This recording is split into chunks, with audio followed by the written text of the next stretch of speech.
गद्दार भाई की ऐसी हालत देखकर बड़े भाई के आंखों में आंसू आने लगे। बहुत दिन बाद अच्छी गहरी नींद आई। सोकर उठ जाने पर हॉस्पिटल में हूँ, यह ध्यान में आने के लिए कुछ क्षण लगे। बेल बजने पर रूम में नर्स आई और बोली, गुड इवनिंग सर, कोई मिलने आया था क्या? नहीं, नर्स ने कहा। बड़ी देर सोया था इसलिए पूछा। मोबाइल पर एक भी मिस कॉल या मैसेज नहीं आया था। अभी कैसा लग रहा है? नर्स बोली। प्रचंड बोर हो गया हूँ। 3 दिन से वो पियून अंकल को छोड़कर दूसरा कोई भी मिलने नहीं आया। सब के सब इतना भी क्या बिजी होंगे। अपना कोई हॉस्पिटल में है, इसकी कोई चिंता किसी को नहीं। नर्स बोली, पर मैंने कुछ जवाब नहीं दिया उसे। सॉरी, मैं ज़रा ज़्यादा ही बोल गई। नर्स बोली, जो सच है वही तो बोल रही हो आप। मैंने कहा। ब्लड प्रेशर चेक करते समय तो 2-3 टाइम सॉरी बोलकर नर्स चली गई। वैसे नर्स का बोलना मन को लगा। 2 शब्द बोलने के लिए नज़दीकी कोई नहीं था, प्यार से बोलने वाला कोई नहीं था। बहुत बुरा लगता था। एकदम से रोना आ गया। मन भर आने के बाद शर्ट की स्लीव से आंखों पोंछी। सर में विचारों का पंखा जोरों से घूमने लगा। अवस्थाओं बढ़ी। आज मुझे किसी चीज़ की कमी नहीं थी।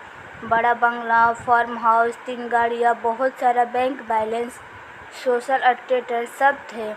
तब भी मन शांत नहीं। किसी की तो कभी कमी हो रही थी। हर कोई स्वार्थी होता है। मैं काफ़ी होशियार, चालाक, बुद्धि लेकर दुगांतरी स्वभाव की वजह से कभी भी पसंद नहीं आता था। किसी को मुहब्बत था, इस वजह से ज़्यादा दोस्त नहीं थे, और जो थे वो भी दूर चले गए। पत्नी को भी दोस्त नहीं बनने दिया, उससे हमेशा अंतर पर रखा। संसारी और शिशु का गृहस्थी होते हुए भी हमारे में दूरियां हमेशा था। पैसे की वजह से बुढ़ापे में माँ पापा के मन को भी दुखाया। बड़े भाई को फंसाकर सारी संपत्ति खुद के नाम कर ली। इतना सब करने के बाद क्या मिला? ज़्यादा पैसे के साथ बिक्री, समाधान और कांटे जैसे चुभने वाला अकेलापन। ये सब विचार से सिर घूम रहे थे। खुद पर बहुत गुस्सा आ रहा था। मन हल्का करने की इच्छा हो रही थी। पत्नी को फ़ोन किया, पर डिस्टर्ब मत करो और कुछ चाहिए होगा तो मैसेज कर देना, ऐसा बोलकर उसने फ़ोन काट दिया। जवानी के दिनों में भी साथ नहीं रहने वाले बेटे से बोलते का तो सवाल ही उठता नहीं।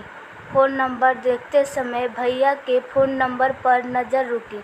वापस यादों की भीड़। भैया का नंबर डायल किया, पर तुरंत कट कर दिया।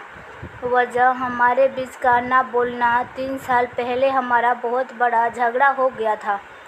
उनके बाद बड़प्पन दिखाकर भैया ने सब कुछ भुलाना चाहा, पर मेरे ईगो बीच में आ गया, इसलिए अब मुँह खोलने की हिम्मत नहीं हो रही थी।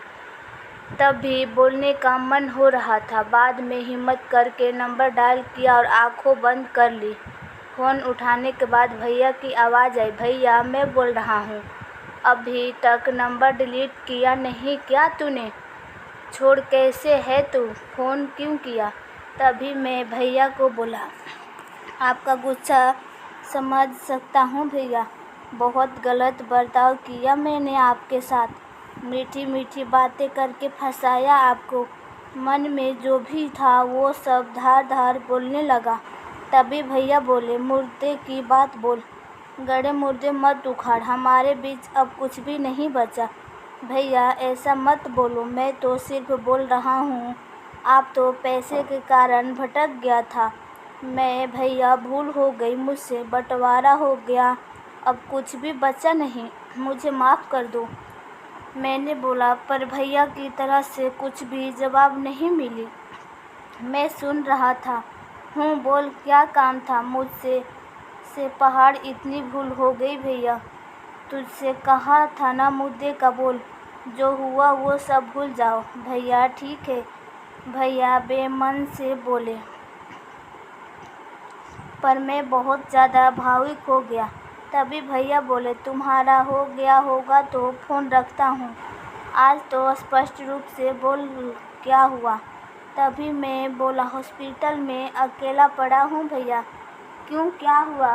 भैया का आवाज़ एकदम से आया, बीपी बढ़ गई है, चक्कर आ रहे थे, इसलिए भर्ती हुआ हूँ। डॉक्टर ने आराम करने के लिए कहा है। तभी भैया ने पूछा, साथ में कोई है क्या तुम्हारे? कोई भी नहीं है। दिन में 2-3 बार पत्नी और बच्चे वीडियो कॉल करके अपना कर्तव्य निभा रहे हैं। जो बोया वही पा रहा हूँ। मैंने उसके साथ भी ऐसा ही किया था। कभी भी प्यार के 2 शब्द बोले नहीं, सिर्फ व्यवहार देखा, स्वार्थ के लिए रिश्ते का इस्तेमाल किया और तोड़े भी। अकेलेपन से आंखें खुल गई। मन भर आने से फ़ोन कट कर दिया और अंधेरा करके बिस्तर पर पड़ा रहा। कुछ देर बाद नर्स आई, लाइट जलाकर। हाथ में कागज़ में कुछ रखा था, वो नर्स ने मुझे दिया। उसमें से मस्त खुशबू आ रही थी। जल्दी जल्दी उसे खोला तो उसमें भुनी हुई मूंगफली थी। वो देखकर बहुत खुशी हुई। ज़रूर भैया आए होंगे। कहाँ हैं भैया? मैं यहीं हूँ, कहकर भैया सामने आए। हम सगे भाई 3 साल बाद एक दूसरे से मिल रहे थे। दोनों के ही मन की विचित्र अवस्था हो गई थी। दोनों एक दूसरे की ओर एकटक देखते जा रहे थे। अपने आप मेरे हाथ उनके सामने जुड़ने लगे। गुस्सा साइड रखकर तुरंत मिलने के लिए आए भैया। क्या करूं? तुम्हारा फ़ोन आने के बाद रहा नहीं गया मुझसे। उन्होंने कहा, जो हुआ सो हुआ, अभी उसका विचार मत कर। आपको गुस्सा नहीं आया भैया? बहुत आया, पर आज तुमसे बात करने के बाद पूरा का पूरा गुस्सा बहकर चला गया। तुम्हें पसंद भुनी हुई मूंगफली ले ली और जल्दी यहाँ आ गया। भैया, मैं आगे कुछ बोला नहीं। भैया ने सर पर प्यार से हाथ फेरा। तब बहुत शांत लगा। गुस्सा कभी भी रिश्ते से ज़्यादा बड़ा नहीं होता।